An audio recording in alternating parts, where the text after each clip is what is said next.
CTV News with Ricardo, Veneza. We don't have a deal with Canada. We haven't been focused on it. U.S. President Donald Trump says Canada isn't a focus for the White House as a deadline looms for punishing across-the-board American tariffs on Canadian products. Good evening. Donald Trump says a final trade deal between Canada and the U.S. isn't top of mind for his administration. He's set to unleash new 35% tariffs hitting Canadian exports into the U.S. as of August 1st. Canadian officials have already downplayed that deadline, but as CTV's Abigail Beeman reports, efforts continue to blunt a tariff-induced dip to the economy. U.S. President Donald Trump says most trade deals will be finished by August 1st. But as for us, we haven't really had a lot of luck with Canada. I think Canada could be one where they'll just pay tariffs, not really a negotiation. Hot on the heels of senior Canadians declaring progress and encouragement after D.C. meetings. I had a productive, cordial discussion meeting with Secretary Lutnick. We don't have a deal with Canada. We haven't been focused on it. It looks like we're trying to negotiate with the guy at the reception desk. Commerce Secretary Lutnick's not going to make decisions. Ottawa has certainly been focused on Washington. I hope the Prime Minister and the government will start doing is being a little bit more forceful in putting out exactly what we're going to do in terms of preparing workers who are going to be affected. The hit is starting to be material and financial in nature. The Canadian Chamber of Commerce says the months of uncertainty are toxic for business. It's not going to go away on August 1st, even if we have a temporary deal, because we are facing a real review of CUSMA, which is the big one. But for now, all eyes are focused on August 1st, with no one having a clear idea of what will happen before the day the president has threatened to impose 35% tariffs on all goods not covered by CUSMA. Abigail Beeman, CTV News, Ottawa. First Stellantis, then General Motors, and now Volkswagen. Europe's largest automaker is reporting a major hit to business as a result of Trump's tariffs. Volkswagen says it lost $1.5 billion during the first half of this year. The operating profit for the quarter that ended last month fell nearly 30% compared to the same period last year. Earlier this week, GM reported its second quarter profits fell by $1 billion. Stellantis had reported it lost $2.7 billion in the first half of the year, partially due to tariffs. And it looks like the tariff trouble is still being felt over at the border, where the Windsor-Detroit tunnel operator is reporting a continued decline in cross-border traffic. While more than 10,000 commuters still cross daily from Windsor to Detroit and back, the tunnel is reporting a 5% volume drop in Canada, stressing the importance of maintaining strong economic and social ties between the two cities and countries. The weekend travel, certainly the discretionary travel, is down considerably. Obviously, there's, an elbows up campaign to try and keep our money here, and we understand that. And that's just something that we're going through right now, and I'm sure the folks in Ottawa and Washington will sort that out soon. And the trade war is also hitting the housing market. The Canada Mortgage and Housing Corporation is out with its updated housing market outlook for the summer, and it's a dour forecast for much of the country. Prices are set to drop 2% this year, with larger drops expected in Ontario and BC. The trade war is at the heart of that problem, with the report highlighting price pressures, lower demand, and uncertainty, that's a key word, as key factors contributing to a softening real estate landscape. It projects the trade environment and ensuing geopolitical tensions will push inflation back up above the 2% Bank of Canada benchmark, over 3% by the middle of next year, and unemployment will continue to climb into the fall, further hurting demand. The Windsor area taking the brunt of that climb, holding the highest jobless figure in the country at the moment at 11.2%. However, last month's housing report for Windsor-Essex saw a nearly 3% average sale price increase, even as fewer properties sold and more supply entered the market. Windsor-Essex County Association of Realtors President Juliana Biondo says the region is still seeing a seller's market in the sub-$600,000 price bracket. I haven't experienced any get out of Dodge, everybody, oh my gosh, the sky is falling. I haven't experienced that, but I think there is some hesitancy. We do have a drop in sales for sure. Buyers are just being a little bit more choosy. They're being a little bit more particular, and they're getting the opportunity to get their conditions met, which is wonderful. And that is a key element to having a stable environment for a market. The clock is now ticking for Crown attorneys to file an appeal after yesterday's not guilty verdicts in the World Junior Sexual Assault trial. After a months-long process, Windsor Judge Maria Caracia acquitted each of the 5 players on the sexual assault charges against them. London police had charged them following allegations made by a woman accusing them of assaulting her in a London hotel room in 2018 while they were in town for a Hockey Canada gala. There is a 30-day window now for Crown lawyers to appeal yesterday's decision. We will carefully review Justice Caracia's decision, and as this case is still within the appeal period, we have no further comments to make about the decision at this time.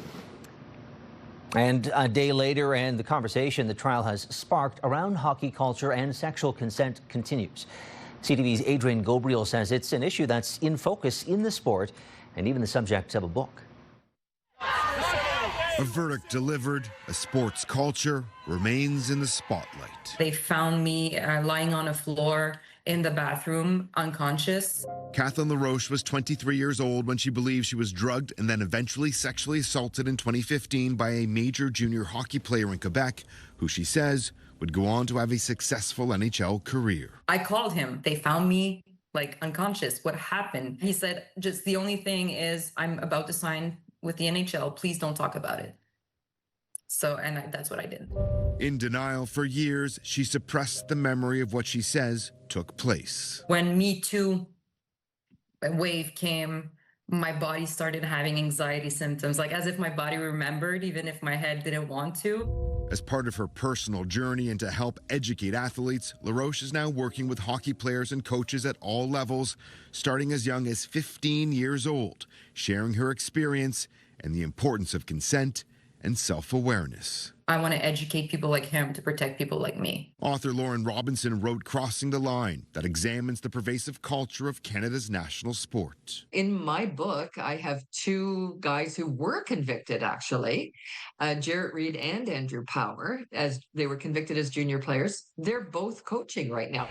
Following this week's verdicts, one-time star goalie Carter Hart had his lawyer share this message. He is committed to sharing what he has learned with others in his personal circle and in his professional life. We need to hear what Carter Hart believes those lessons are. We have to stop acting like this, and we have to make sure that there's not a generation after us acting like this. For LaRoche, that's her ultimate goal. By helping them understand themselves more, they can be more conscious about their actions. LaRoche says she's witnessed a willingness from young athletes who are eager to change the narrative, adding that she's hopeful for the next generation. Adrian Gobriel, CTV News, London, Ontario. A late-night fire on Moy Avenue in Windsor yesterday forced 3 people out of their home. The damage is plain to see here, torching the home and leaving it a shell of its former self. Officials are estimating about $600,000 worth of losses. Crews responding to the home on Moy between Vimy and Ypres around 10 last night. Now, no one was hurt, but the building's been deemed unsafe even for investigators to enter. The cause remains unknown at this hour. Windsor police are looking for 2 men after they say a gun was pulled during a fight near Baby and Mill Streets Sunday night. One suspect allegedly pointed the gun, but both ran off toward Bloomfield and Brock. One's described as light-skinned in a gray and black hoodie, the other Middle Eastern with curly hair and a white T-shirt. Police are looking for any video between the hours of 10 and 11 p.m. Saturday. Ontario's police watchdog has cleared a Windsor officer of any wrongdoing in a crash that left a cyclist seriously hurt this past spring. A Special Investigations Unit says the officer was on the way to a call on April 6th when he struck a 46-year-old man on a bike at Assumption and Glengarry. The SIU's director found no reasonable grounds for criminal charges, saying the cyclist appeared to have entered the street without checking for traffic. And over on our website tonight, you can read all about how the police service is prepping for that helicopter it's supposed to get from the province and who's going to be picking up the tab on the operating costs. That's over at ctvnewswindsor.ca.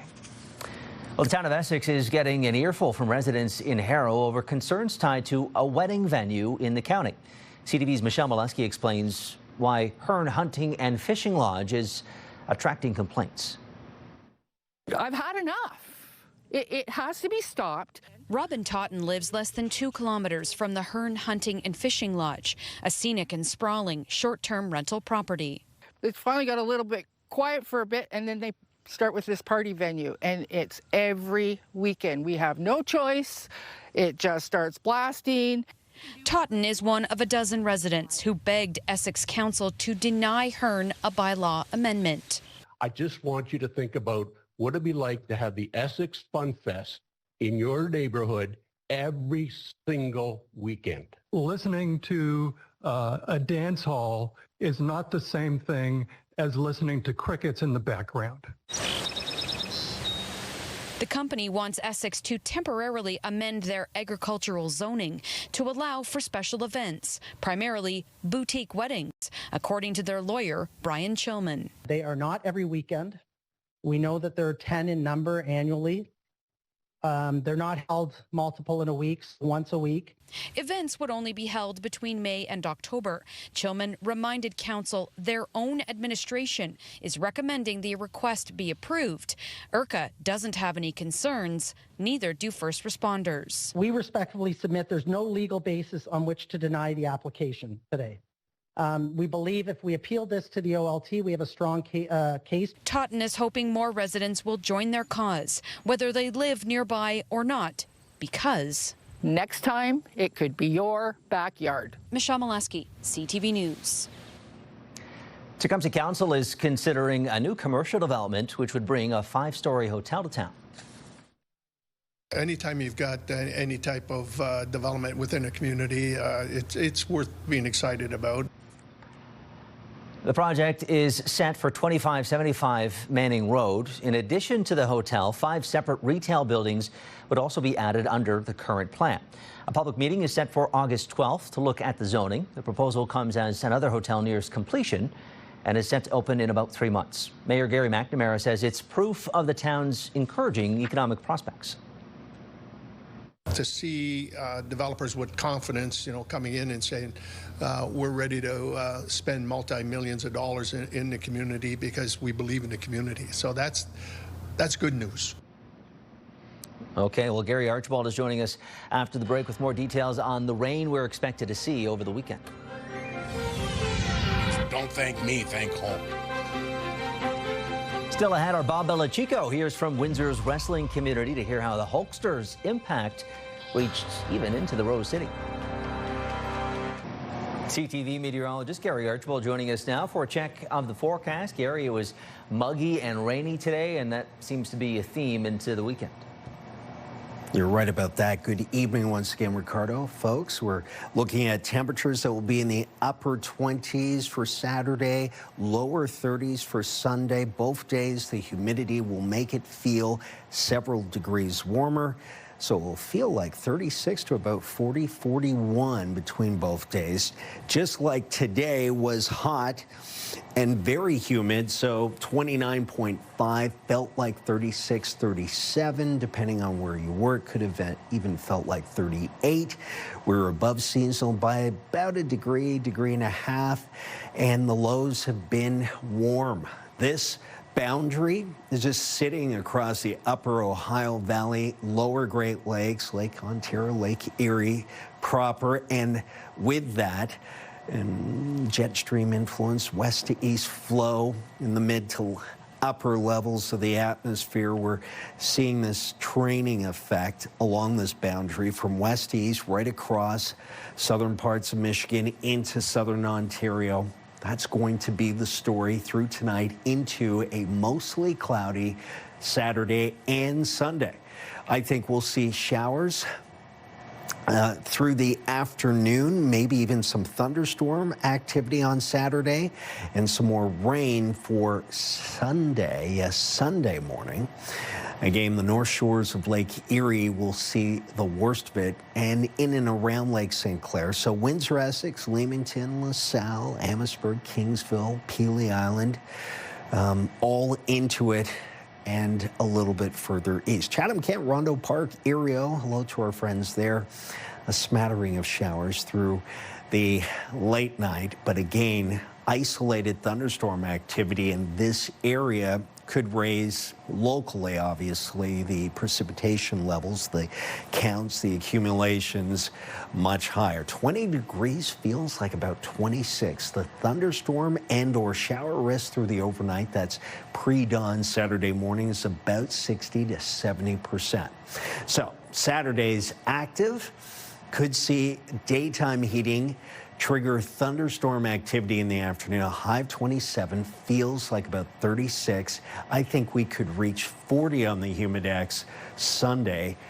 Temperature is actually going to be 31. That's 3 degrees above seasonal, but humidity makes it feel that much warmer. So the weekend's active, cloudy, rainy at times. Monday, still warm. So too Tuesday. Both days, I'm projecting a high of 31. The Humidex values in the upper 30s, about 37 and 38. And then we cool off with some sunshine. Wednesday, Thursday, Friday, 28, 25, 24.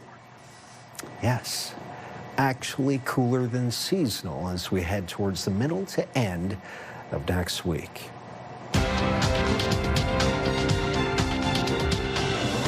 25, 24 degrees, that's the sweet spot, Gary. Thank you for that. Well, you can look at the markets here and see a gain for the TSX thanks to good tech stock performance today. The Dow also up 208 points while the Nasdaq climbs 50.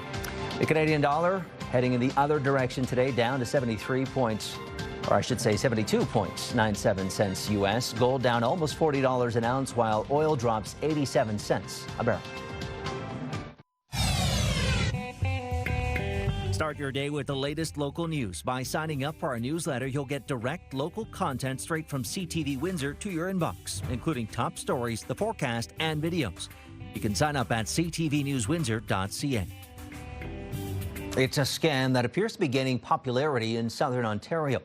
And a Cambridge homeowner is raising the alarm after spotting his property being used as bait. As CTV's Jeff Pickle explains, the grift aims to dupe would-be renters into sending first and last month's rent for a rental that doesn't exist. Brett Broman is a proud new homeowner and moved in here on July 8th. But not long after buying, he noticed people taking a very close look at his new home. I just had seen on my camera that there's people walking around my yard once, and I thought that was odd, but I thought it was just a utility person. Then on Sunday, Broman says, a very strange situation. There was 3 guys who just showed up in my backyard. Confused and anxious, Broman asked what they were doing. Actually, we saw this house in the listing. Sorry? After an awkward few minutes, the guys explained there was an ad on Facebook Marketplace listing the house for rent. It's very nerve-wracking, knowing that, there's an ad up for your house, and people could at any time just be trespassing on your yard. Broman says because the house was recently for sale, someone has taken the pictures from the listing and posted it as a rental. At well below market price, Broman says he's worried someone might fall for the scam. So people are probably going to be thinking, this is such a good deal. Broman has reported the issue to police, who say until money changes hands, there's little they can do. He says his attempts to contact Facebook and get the ad removed have not been successful. Their bots just keep on saying it doesn't go against their standards, and then the ad's still up. So it's been since Sunday, and now today's Friday. Well, Broman says he is hopeful to avoid any more awkward encounters. I'm wondering, are people going to just start peeking in my windows while I'm sitting there watching TV or cooking dinner? He wants people to be aware of the signs of a scam. Make sure that you actually see the inside of the house, and whoever you're talking to has a key and can go inside and can show you around, not just tell you to walk around outside. As of this afternoon, the ad remains on Facebook. Broman is hopeful it will come down so he can enjoy his new home in peace. Jeff Pickle, CTV News, Cambridge. Prime Minister Mark Carney condemned the Israeli government on social media last night, accusing Israel of failing to prevent a rapidly deteriorating humanitarian disaster in Gaza. Israel is strictly controlling the entry of aid into the war-torn Gaza Strip, where roughly 2 million Palestinians call home. Before that post, France became the latest Western nation to say it will officially recognize a Palestinian state. That decision has been condemned by both Israeli and American officials.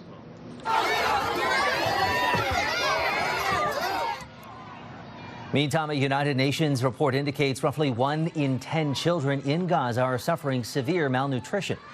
Israeli officials have denied creating famine-like conditions in the territory, accusing Hamas of engineering shortages of food that have already been delivered. Well, artificial intelligence is one of the buzzwords of today's day and age, but as CTV's Jesse Thomas shows us, it may become more meat and potatoes for certain industries while others fight for scraps. At the East Coast Bakery, bagels are flying off the shelves, but it's no robot making these.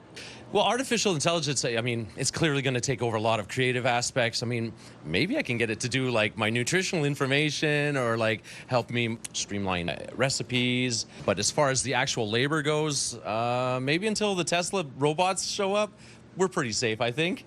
There's a human touch to every pastry and bun that hits the shelf, a craft no machine can replicate. Everything we do here is like nice and manual. It's all homemade. It's all fresh.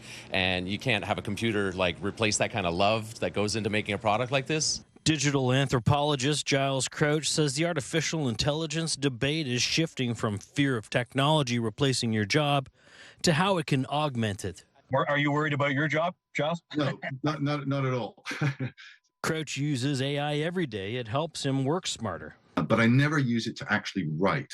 I use it to help me think. And, you know, with anthropology, there's so much knowledge. And so I ask it questions and we have a conversation type of thing. That helps me create content and write. Microsoft released a list of 40 jobs where AI is more transferable. Jobs like historians, writers, and authors, customer service reps, and broadcast announcers and DJs. Jobs that rely on language and writing and routine tasks. Things AI does well. And another list highlights jobs where AI isn't compatible. Jobs like nurses, long-haul truck drivers, roofers and laborers, maids and housekeepers, and massage therapists, which need human hands and presence. While AI technology has and will ultimately replace some jobs, Crouch says the sky isn't falling. We still need humans. It's gone from this fear of massive job replacement to, okay, how can we actually get a benefit out of these tools? How will it augment my work and make it better? Jesse Thomas, CTV News, Halifax. Pure Country 89, Windsor's country music station. Pure access to the biggest stars and the hottest songs. Download the free iHeartRadio app to listen to Pure Country everywhere.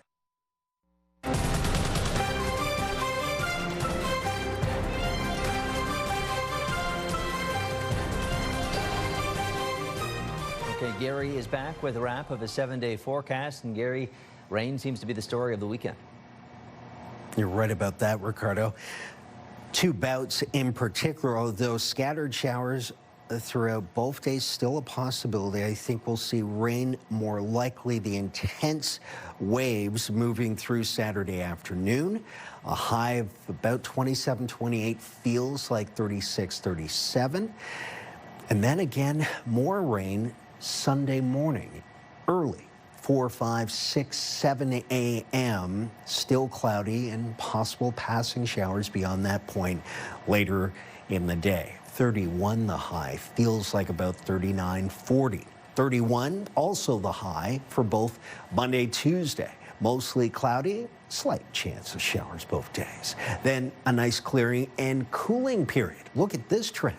For the midweek, Wednesday through Thursday, Friday, from 28 down to 25, 24. Looks like the end of summer there, doesn't it? Beginning of fall. I welcome that, but it's not. It's just a temperature pattern change. We'll welcome it with some temperature relief, no doubt. That's a look at your weather. Whenever the Blue Jays are in town, you see tons of people coming down from Toronto. Tunnel is packed, downtown Windsor is packed, downtown Detroit is packed. It's a big deal.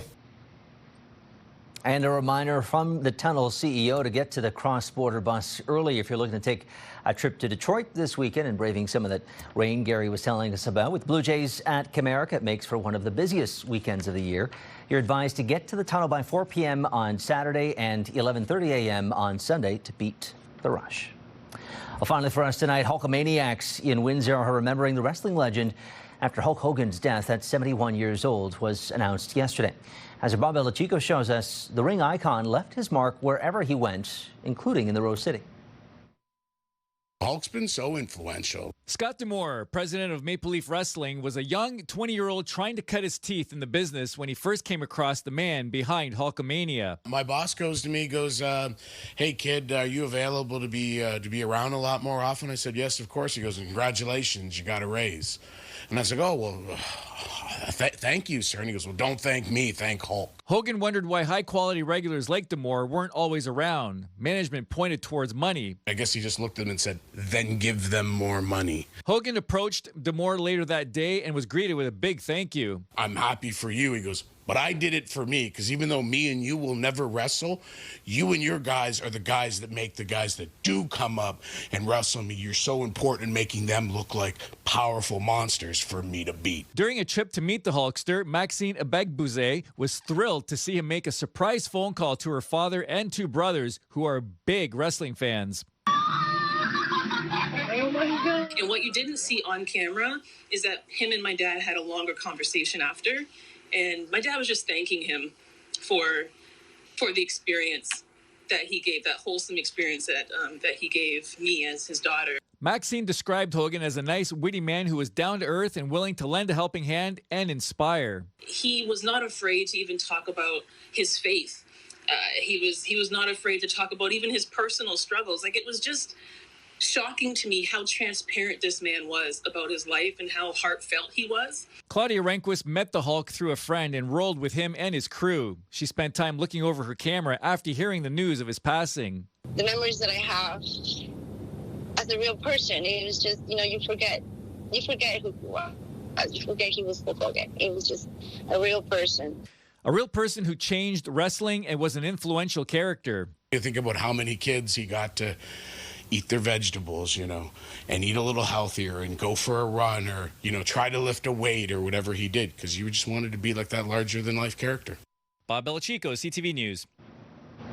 Yeah, larger than life he was. Rest in peace, brother. That is our time tonight. Thank you so much for tuning in. We will see you again on Monday. Until then, I'm Ricardo, Veneza, and for everyone here at CTV on both sides of the camera, have a great night.